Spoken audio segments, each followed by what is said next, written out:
Howdy folks, welcome back to World of Tanks with the mighty Jingles. Today's two replays both take place on the El Halluf map, a map that was significantly reworked a couple of patches back. In this version of El Halluf, the heavy tanks have something to do other than all go to the northwestern corner to be annihilated by artillery, and it's now actually possible for lights and mediums to cross the middle of the map without being annihilated by camping tank destroyers and idiots who should know better in KV-1S heavy tanks.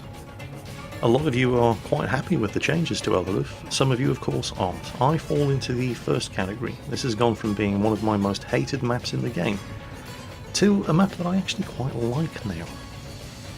The first replay that we have is International in his IS-2 Tier 7 Chinese heavy tank, which is essentially a straightforward copy of the IS with a few minor differences.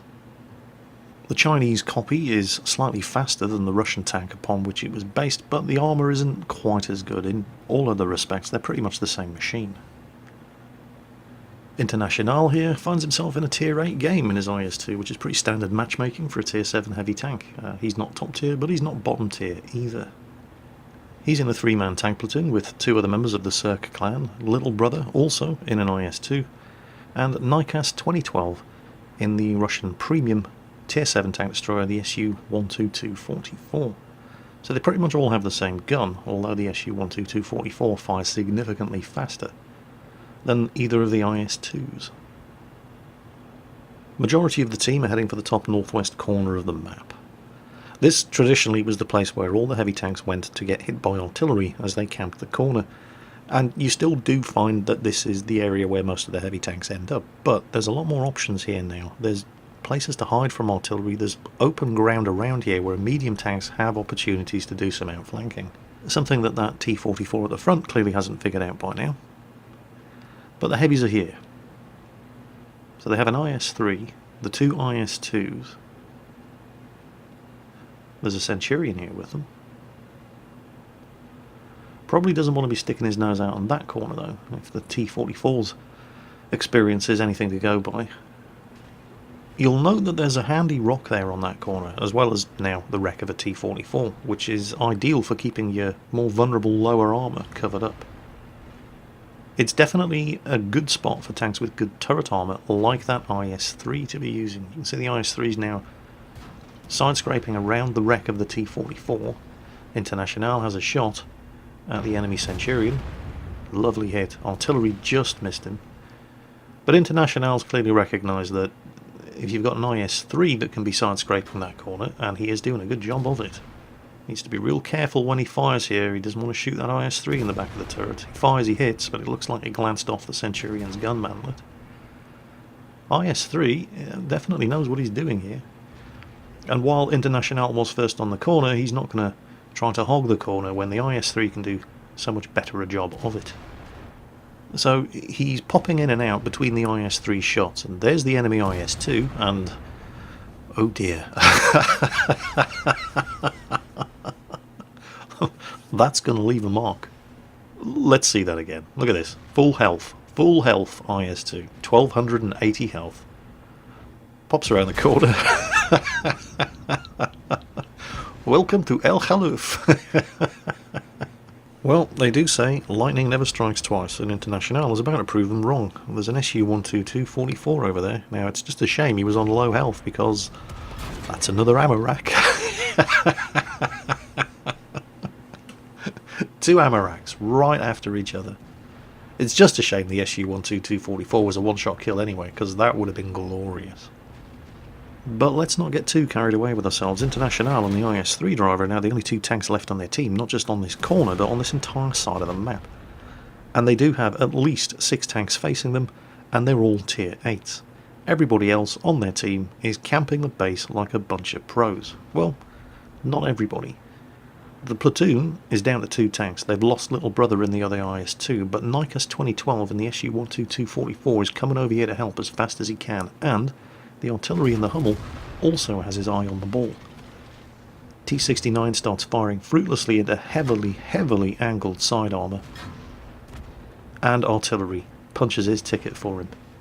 With the IS-3 still dug in on the corner behind him, and this Lurven now suddenly distracted by the appearance of Nikas 2012 and the Su-122-44, That gives International the opportunity, now that he's been immobilised with his tracks blown off, to pop round the corner, plant one into his side armour and finish him off. And suddenly it's not looking quite so one-sided over here. It's gone from 2v6 to 3v4. IS-3 is still fighting the corner against that Super Pershing over there. Just a Carnarvon left, artillery fired and missed again, fired at the spot where International was, not where he is. That looks like a shot from the Hummel, which just missed the Carnarvon. International takes a very, very dodgy shot at the Carnarvon's turret front there and misses. Unsurprising. Carnarvon taking fire from Nykus in the Su-122-44. International pops out, not fully aimed, lucky to hit and penetrate there. Did substantial damage to the Carnarvon. Good damage roll, not enough to finish him off. They've just lost another tank elsewhere. Artillery fires and misses again. He takes a hit from the Carnarvon, but it only blows his tracks off, and then there's some fantastic supporting fire from the guy in the Hummel. Knew exactly where to shoot, when to shoot, and what to shoot at. Now it's just the Super Pershing left on this corner. They've done it. They've really turned the tables on the enemy team here. And it was down to some fantastic supporting fire from the artillery. The Hummel driver really doing a good job. Nykus 2012 in the Su-122-44 turning up at exactly the right time in exactly the right place. And things are pretty much over for this Super Pershing. There's no way he's getting out of this alive. The rest of the base campers in the team have finally gotten their arses into gear and have moved forward. There's an IS-6 down there by the mouth of the river. He's just spotted the enemy T-28 prototype, probably by getting shot at. Let's be honest here. The view range of the IS-6 is not fantastic, but he's made it into cover and he's in a position to start moving up that switchback road down in the southern end of the map. So they're now coming at the remainder of the enemy team from two sides, but they do have some very, very dangerous machines. The enemy team have, as well as the T-28 prototype and the artillery, they have a T-34 who is right on top. If you have a look at the map, just under the friendly base, he managed to get all the way over there. There he is. No idea how the IS-6 managed to get down to the south. The T-34 managed to get up there without them spotting each other, but there he is. International thinks about going for the T-34, but decides better of it. He's going to stick together with Nykus 2012, and they're going to go hunting artillery and the T-28 prototype. The IS-3 driver on the team, on the other hand, he's moving himself into position. Look at this shot. Look at where the IS-3 is. Look where the T-34 is. He practically has to fire across the whole map, and bang, there you go, got him. T-34 dealt with, and they're now closing in on the last reported position of the T-28 prototype. It looks like Nykus 2012 is going to spot him first. There he is.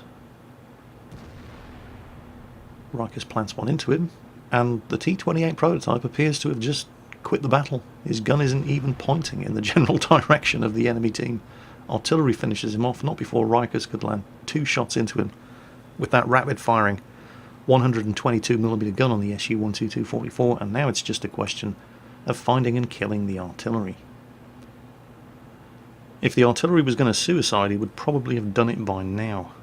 So, hunting down a cornered... I mean, there's only one place the guy can possibly be. He's got to be over this ridge. But he's going to be loaded, and he's going to be waiting. Go on, you first. Hell no, you're the curious one. There he is. He takes a shot and he misses. Well, at least he went down fighting. Good for him. So, if anybody was wondering what it takes to get ace tanker in the IS-2, there you go. All you need to do is around about 4,200 damage to tanks that are almost all a tier higher than you, and have some fantastic support from the rest of your team. Easy! So, from a tier 7 tank platoon in a tier 8 game to a very strong triple tier 10 tank platoon, obviously in a tier 10 game, also on El Halluf. This is Sir Marcus in the E100. He's platooned up with another E100 and a mouse, so they're all the German tier 10 heavy tanks. The other E100 he's platooned up with, however, is using the 128mm gun, not the 150mm gun. And it's probably not through choice. He's probably just not upgraded his E100 yet. Driving the E100 with the 128mm stock gun, which is the same gun that you get on the E75, although you do get better performance on the E100 with the same gun than you get on the E75, you may as well just be driving a mouse, except you're driving a mouse that's slightly faster and doesn't have as good armour. The 150mm gun is really what the E100 is all about. Having a look at Sir Marcus's ammunition loadout on the E100, and there's no real surprises there. 10 rounds of high explosive for firing at soft skin targets, 10 rounds of high explosive anti-tank ammunition, premium ammunition, and 30 rounds of standard armour piercing. And it's that standard armour piercing that's the reason why so many E100 drivers carry a stock of high explosive anti-tank, because that ammunition only has 235mm of penetration. Ah, but Jingles, you say, you should just aim for weak spots. Yeah, but the accuracy of the gun sucks as well. And the trick when you're driving the E100 comes down to two things: knowing how to angle your armour, and knowing when to fire what ammunition. Bad E100 drivers will fire nothing but high explosive anti-tank ammo, and you just don't need to. There's a time and a place for using it, and it's not every time you pull the trigger. I carry 10 rounds of heat ammo in my E100. I haven't actually fired any of it since the 3rd of July, and it bounced.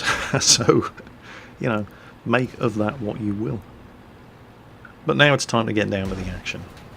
Pops around the corner, takes a hit, KV-4 firing premium ammunition. Can't really blame him, he's a tier 8 tank in a tier 10 match, you have to expect it. This Foch, on the other hand, well, he's taken a hit, and he loiters around on this corner taking more and more hits. But he does manage to nail the enemy T110 E3, so that's a very, very useful kill. First kill on the enemy team, top tier, very, very strong top tier enemy tank destroyer, but it's cost the Foch almost all of his health. Was it worth it? Well, I guess we'll soon find out.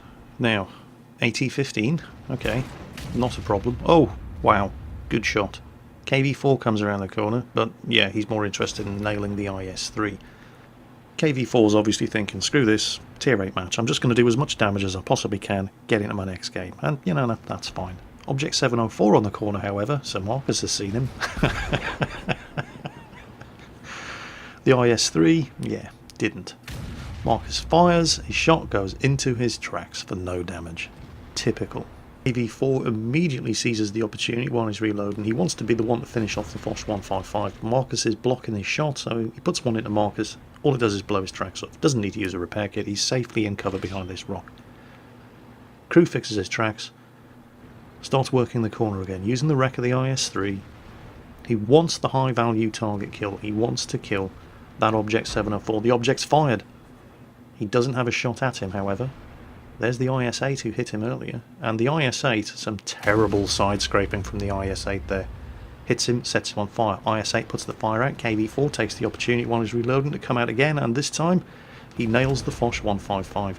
That KV-4 is really seizing the opportunities here. A tier 8 heavy tank in a tier 10 match. He's really doing a very, very good job, but Marcus wants to hit that Object 704. It's a much more valuable target. 704's got to have reloaded by now. He's angling for the shot, but oh, screw it. Shoots the KV-4, not enough to kill him outright, sets him on fire, finishes him off. Well, he's just fired, and nobody's coming around to take advantage of it. He really doesn't have much of a shot at this Object 704, but oh, look at that. Gave the 704 nothing to shoot at, but while he's reloading, AMX 5120 comes around. Penetrates the front of his turret, and what's this? Pushes the IS-3 up onto the rock.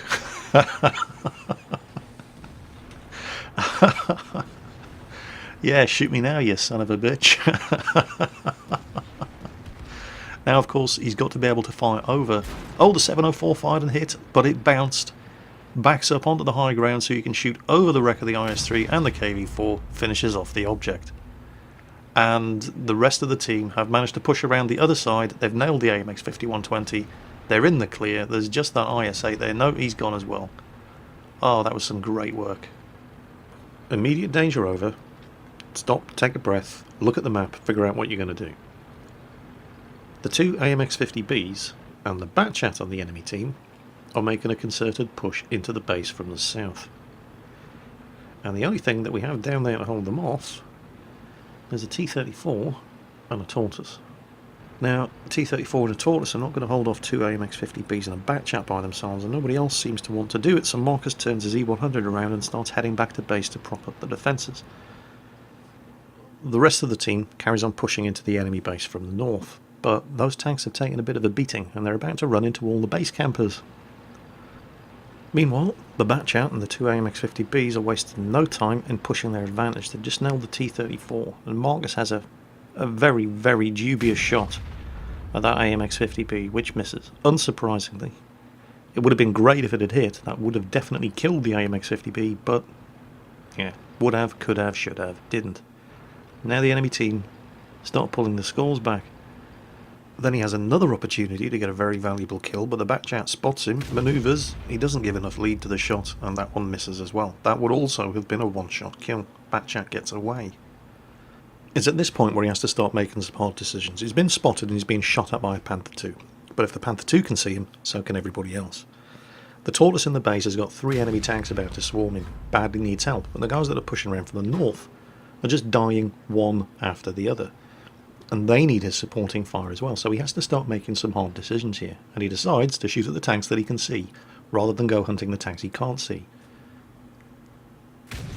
Finishes off the Panther II, scored a good hit on the Yak Panther II as well, before somebody else eliminated him.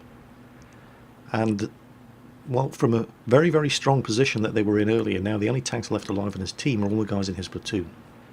Now, while I'm sure at this point he would love nothing more than to regroup with the remaining members of his platoon and fight it out back to back, unfortunately he's got 3 French autoloaders who are all significantly faster than him, and he's just missed the Batchat again. These guys are not interested in capping, they're coming after him. The Batchat spotted him, he knows what's coming next, he's trying to reverse, he starts angling the tank, he's taking hit after hit after hit from these 2 AMX-50Bs. None of it is doing any damage.